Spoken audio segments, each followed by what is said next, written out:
Fala galera do Boteco Connection, beleza? Tudo bem com vocês? Rafa Barba aqui, chegando mais uma vez para a gente trocar uma ideia e trazer um tema aí para vocês sobre a Rússia, sobre a questão da Ucrânia e um vindouro e possível colapso do mundo unipolar. Será que estamos prestes a ver o fim do padrão dólar? Vamos conversar sobre tudo isso. Bom, antes da gente começar a trabalhar o tema, já deixa aí um like, se inscreve no canal, aciona o sininho para receber as notificações e se você quiser ajudar o canal, o Pix estará na descrição desse vídeo. Vamos iniciar o tema então com muita cautela, né? Porque o tema é espinhoso. Há mais de 30 anos, os Estados Unidos assumiu a posição hegemônica sobre todo o planeta com a sua vitória na Guerra Fria e o fim da União Soviética. Todavia, todos os acontecimentos aí dos últimos tempos parecem indicar que esse poder está perto do fim.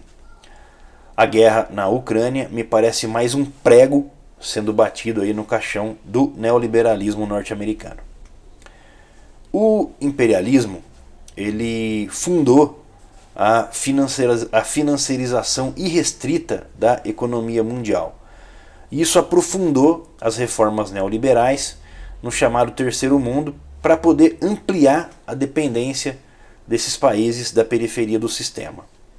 Para isso, os americanos eles realizaram todo tipo de jogatinas, golpes e colocaram a classe trabalhadora desses países periféricos de joelhos.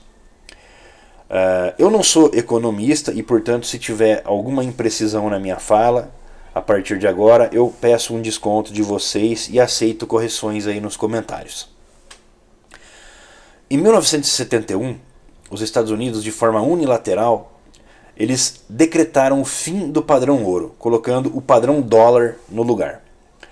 Isso fez com que a economia dos demais países não pudesse mais converter os dólares que possuíam em ouro. E o valor do dólar passou a ser fundamentado nele mesmo. Na prática, isso significa que a dívida comercial dos Estados Unidos ela é mantida, controlada pelo seu próprio papel moeda. É uma vantagem comercial absurda que por si só já daria uma outra guerra mundial se a Europa não fosse subserviente aos interesses do tio Sam. Pensando no aspecto da exportação e da importação, os dados eles mostram que os Estados Unidos mais importa coisas do que exporta. Para a maioria dos países isso é um problema. E por que para os norte-americanos isso não é um problema? Bom, é simples de explicar. O dólar ele passou a ser a referência para todas as demais economias, fortalecendo o sistema financeiro norte-americano. Mas por que isso continua assim? Isso continua porque o poderio militar norte-americano ele é gigantesco. Eles possuem 5.000 ogivas nucleares e nesse sentido, quem pode mais chora menos. A Europa nunca ousou romper com os americanos por medo, por subserviência, até histórica, né? No entanto, a unipolaridade mundial ela começou a mostrar sinais de esgotamento nos últimos anos. A crise dos papéis de 2008 deixou claro para o resto do mundo que o cassino financeiro lá de Wall Street ele não produz nada para a economia mundial. E nesse sentido a crise ela se espraiou para toda a Europa, se espraiou pelo globo e escancarou os níveis de dependência. O Trump ele foi eleito em 2016 com a promessa de reindustrializar os Estados Unidos e gerar empregos. Ele entra numa espécie de queda de braço com a China, iniciando, portanto, uma guerra comercial que ainda não acabou e que foi completamente encampada pelo seu sucessor e opositor, aí, o Joe Biden, o democrata Joe Biden. O que mostra que o Estado americano tem interesses que vão muito além das vontades dos seus chefes de Estado, né? O governo estadunidense, na sua estrutura, ele sempre teve uma política bem definida, não importando, na verdade, o macro, né? A ideologia do candidato, né? O que tem chamado a atenção de muita gente é que a eficácia do chamado New Green Deal tem dado resultados pouco esperados naquele país. Os pacotes de estímulo econômicos que o Joe Biden implementou, eles estão se mostrando razoavelmente eficazes, mas não estão dando os resultados esperados. E é nesse contexto que a guerra na Ucrânia precisa ser entendida. Atualmente existe um conflito interno nos Estados Unidos.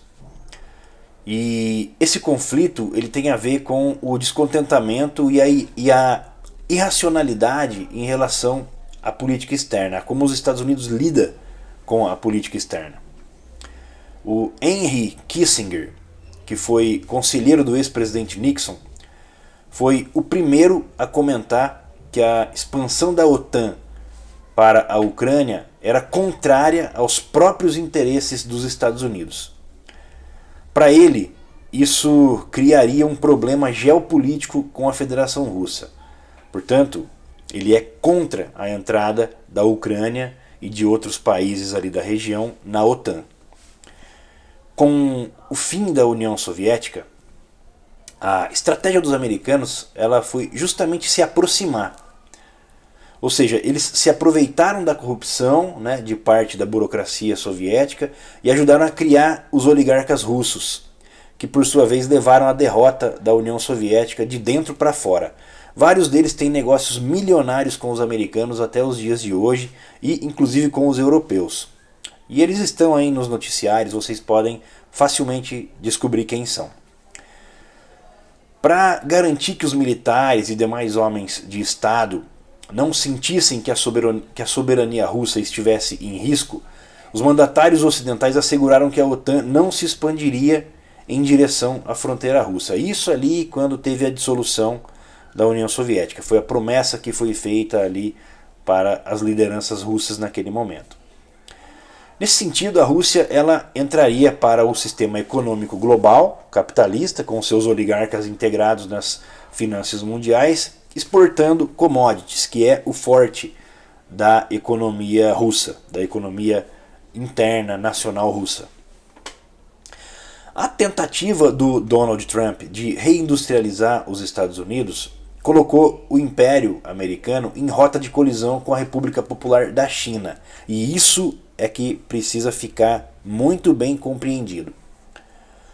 Do outro lado, o esgotamento do neoliberalismo também reacendeu velhas rivalidades aí, velhas rivalidades econômicas entre os países centrais do capitalismo. E é por esse viés, é por esse prisma que a gente pode compreender a dimensão energética da crise ucraniana. Ela é uma crise de energia, tem a ver com petróleo, tem a ver com várias questões.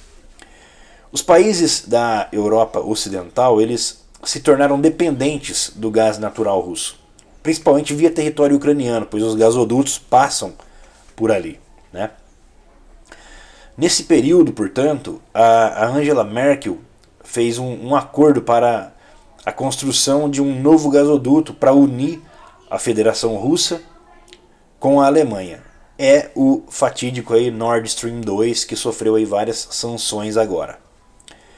E é aqui que começam os problemas, né? Por quê?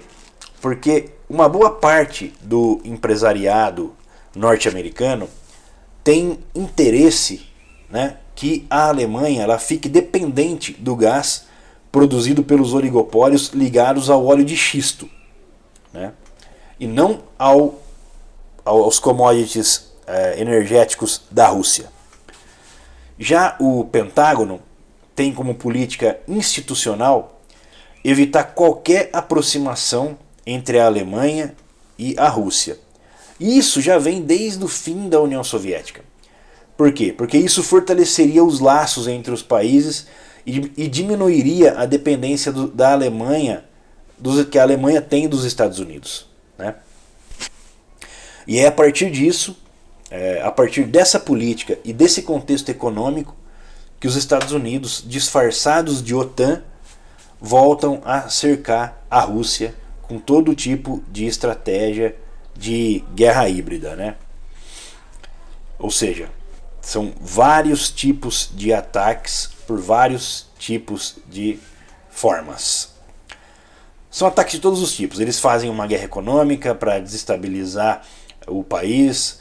Eles utilizam ONGs, né, as ONGs, com influenciadores pagos para colocar a classe média contra o seu próprio país. Então eles desferem um golpe de Estado que instala um regime fantoche. Foi isso exatamente o que aconteceu na Ucrânia. E qual que é o intuito disso? Né? Ser ultraliberal para que privatize as principais estatais e que o novo governo seja pró-Estados Unidos. Para a gente entender o Euromaidan, a gente precisa olhar para a chamada Revolução Laranja. Precisamos entender essa questão. Em 2004, os movimentos supostamente espontâneos da Revolução Laranja colocaram no poder o governo Yushchenko, que iniciou um processo de aproximação com o Ocidente de forma bastante agressiva. Tinha nos Estados Unidos o seu principal modelo a seguir e o seu principal modelo a seguir para poder entregar as riquezas da Ucrânia, né? Mas qual foi o resultado da implementação desse ultraliberalismo lá naquele país? Foi uma catástrofe, né? A resposta ela foi a catástrofe socioeconômica que levou à reeleição do Yanukovych em 2010, cujas intenções e o governo eram nacionalistas, tinham um viés mais à esquerda. Esse governo ele iniciou um processo político para frear o neoliberalismo e o mapa eleitoral mostra como que a sociedade ucraniana estava dividida ali naquele momento, porque ele tinha inclinações mais para o lado russo. Mesmo a Rússia não sendo um país de esquerda. Tá? Pouca gente estuda e sabe, mas existem profundas raízes históricas, como por exemplo o fato da Ucrânia ocidental já ter sido parte da Polônia e já ter sido parte da antiga Lituânia. Todavia, a cisão ela ocorre com a decadência econômica da Ucrânia pós-soviética. Durante a existência da União Soviética, a Ucrânia ela era um dos soviets mais prósperos. Ou seja, era uma das províncias mais industrializadas da União Soviética. E com a queda da União Soviética, a economia ucraniana ela foi muito mais afetada pelo neoliberalismo. Afinal, ela não tinha commodities como a Rússia ou outros soviets que têm muito petróleo e gás. Nos dias atuais, a Ucrânia ela mantém a sua economia a partir da exportação de trigo e, como ela é passagem para os gasodutos que ligam a Rússia aos mercados consumidores do oeste da Europa, ela lucra com isso. Né? As províncias orientais do território ucraniano são de maioria russa e têm uma economia local mais atrelada à Federação Russa. Isso historicamente. O restante do país está mais conectado à Europa. Esse lado mais ligado à Rússia é a região de Donbass. E foi essa particularidade que foi muito explorada pela guerra híbrida, né, para criar uma divisão dentro da sociedade ucraniana, fortalecendo uma polarização muito forte que nunca foi vista naquele território. Em 2014, mais uma vez, um movimento de massas espontâneo derrubou o governo democraticamente eleito, colocando um governo neoliberal fantoche pró-Estados Unidos. Dessa vez, no entanto, o novo regime foi muito mais agressivo, foi muito mais violento, proibindo a existência do Partido Comunista Ucraniano e massacrando inclusive sindicalistas na cidade de Odessa.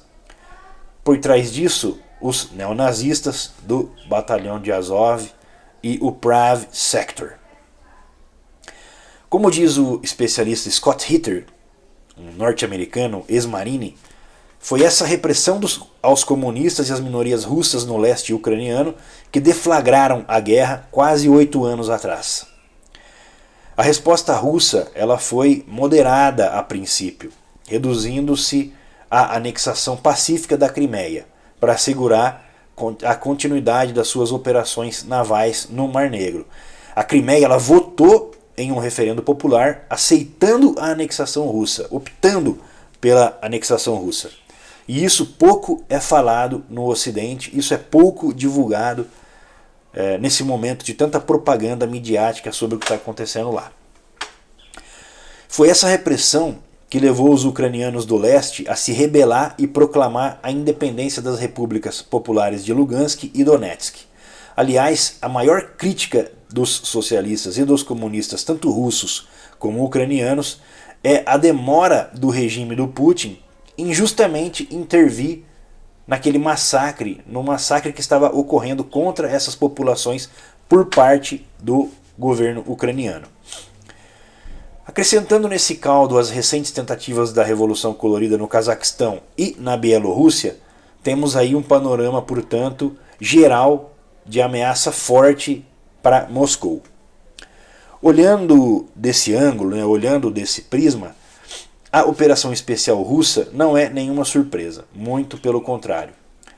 É mais difícil entender por que o Putin demorou tanto tempo para intervir. A crescente investida agressiva dos Estados Unidos em relação à China e à Rússia fez as duas potências se aproximarem. Vale ressaltar que a Rússia e a China, historicamente, sempre foram inimigas, tá? A aproximação dessas duas nações foi um processo longo e cauteloso, que culminou na formação da Organização para a Cooperação de Xangai, que é um bloco político, econômico e militar que também conta com a Índia e com o Paquistão. Todas as sanções que estão sendo impostas à Federação Russa neste momento, por parte das potências ocidentais, podem se tornar um problema para essas mesmas potências. Mas por quê? Vamos esmiuçar aqui agora esse ponto, especificamente esse ponto. Com a exclusão da Rússia do sistema de pagamentos SWIFT, está ocorrendo um enfraquecimento do poderio financeiro dos oligarcas russos. E isso tem um efeito de médio prazo, que é a diminuição da pressão que essa oligarquia exerce sobre o governo russo, ou seja, sobre o governo do Putin. Um outro aspecto que a gente precisa observar é que a aliança entre a Rússia e a China tende a se estreitar cada vez mais, porque os chineses passaram a ser o principal parceiro econômico da Federação Russa. E o que nós podemos estar testemunhando é o fim da hegemonia do padrão dólar. O fim desse mundo unipolar, ancorado nas políticas neoliberais e que impedem o desenvolvimento dos países da periferia do capitalismo. Várias potências hoje no mundo possuem reservas em dólar, muitos dólares guardados. Coisa que o Putin já se adiantou e já vem diminuindo lá na Rússia, substituindo esses dólares por ouro. Esses estoques de dólares vão se tornar uma questão para esses países caso ocorra a debacle do sistema do dólar em pouco tempo. Essa é uma questão muito grave a se pensar, porque vai criar um problema mundial. Já existem países cogitando aceitar pagamentos em outras moedas, como é o caso, por exemplo, da Arábia Saudita, que anunciou que vai aceitar moeda chinesa na compra do seu petróleo. Também já existem acordos com o Irã e com o Afeganistão caminhando nessa direção. Eu acredito que uma mudança substancial na geoeconomia e na geopolítica esteja em curso nesse exato momento. Esse ataque ao padrão dólar e às suas instituições correlatas me parece uma tentativa de criar um novo bloco econômico para fazer frente aos Estados Unidos, para fazer frente aos países ocidentais. Aqui no Brasil, a gente já teve o apoio da Rússia para construir Angra 3, numa parceria entre a Eletronuclear e a Rosatom, e para o programa do submarino nuclear brasileiro também. A nossa vizinha aqui, a Argentina, teve apoio da China na questão das Malvinas, ou seja, já existe uma movimentação grande acontecendo, e a China ela é uma propulsora forte do desenvolvimento de vários países. Ela coloca muito dinheiro, investe muito dinheiro. E o que temos de ter em mente é que a construção de um mundo multipolar que supere o fim da Guerra Fria e a ascensão dos Estados Unidos como única potência mundial a dar as cartas, essa criação desse mundo multipolar não vai ser simples. Não vai ser um processo histórico sem conflitos ou sem retaliações, porque todo império que sangra, ele também sangra muito os seus oponentes antes de cair. Então eu acredito que nós estamos vivendo um momento histórico muito transformador. Nós precisamos estar olhando de frente, olhando com muita atenção para o que está acontecendo na Ucrânia nesse momento, prestar atenção na maneira como a Rússia vem respondendo para as sanções dos Estados Unidos e dos países centrais do capitalismo, porque a Rússia ela não é o Iraque ou ela não é o Afeganistão, que são países fracos. Ela é um país poderoso, é um país muito extenso, que tem sim reservas em dólar e reserva em ouro, e se preparou há muito, vem se preparando há muito tempo para o conflito que está acontecendo agora. A Rússia ela não está, como dizem alguns especialistas aí, a um passo de quebrar. Não, meus amigos. A Rússia ela manteve vários acordos comerciais com outros países não simpáticos ao eixo central do capitalismo, ou seja, Estados Unidos e Europa, e vem fazendo o seu trabalho, continua comercializando. Eu vi recentemente agora que as commodities continuam sendo vendidas, ou seja, novos acordos estão sendo pensados, estão sendo preparados com outros países, e podemos estar vendo aí um novo bloco surgindo, e o enfraquecimento do dólar é uma questão real que já está acontecendo, e a debacle do sistema dólar pode vir a acontecer. Não sei se amanhã, não sei se daqui a um ano, se daqui a 2 anos, mas é uma questão que está em curso, e por isso os Estados Unidos está muito tenso com esse conflito, porque alguns especialistas norte-americanos, como o Scott Ritter, por exemplo, já começam a entender que essas sanções que Estados Unidos e União Europeia estão impondo à Rússia, a Rússia está forçando com que outros países pensem o que fazer em relação a isso, porque a Rússia é um grande parceiro, é um grande player mundial. Então, galera, estamos vivendo um momento histórico, um momento de transformações e que pode afetar o Brasil. E como o Brasil vai se livrar desses problemas? Aí é uma questão para um outro vídeo, para a gente trabalhar, dar uma estudada e trazer para vocês um próximo vídeo sobre isso, sobre como o Brasil pode encarar de frente o problema da substituição, talvez, do dólar como moeda global para pagamentos e etc. Beleza? Então é isso, espero que vocês tenham gostado do vídeo. Eu escrevi esse vídeo, esse texto, a partir de muito estudo que eu fiz, de ler muitas reportagens, ler alguns artigos. Tentei condensar num vídeo curto, apesar que já está com um vídeo de mais de 20 minutos. Mas espero que tenha condensado e trazido para vocês informações interessantes. Se vocês gostaram do vídeo, deixem um like, deixem comentários também, vamos conversar sobre esse tema, porque eu acho que estamos vivendo, como eu já disse e repito, um momento histórico importante para a história aí do capitalismo mundial. Beleza? Então, um abraço e até a próxima.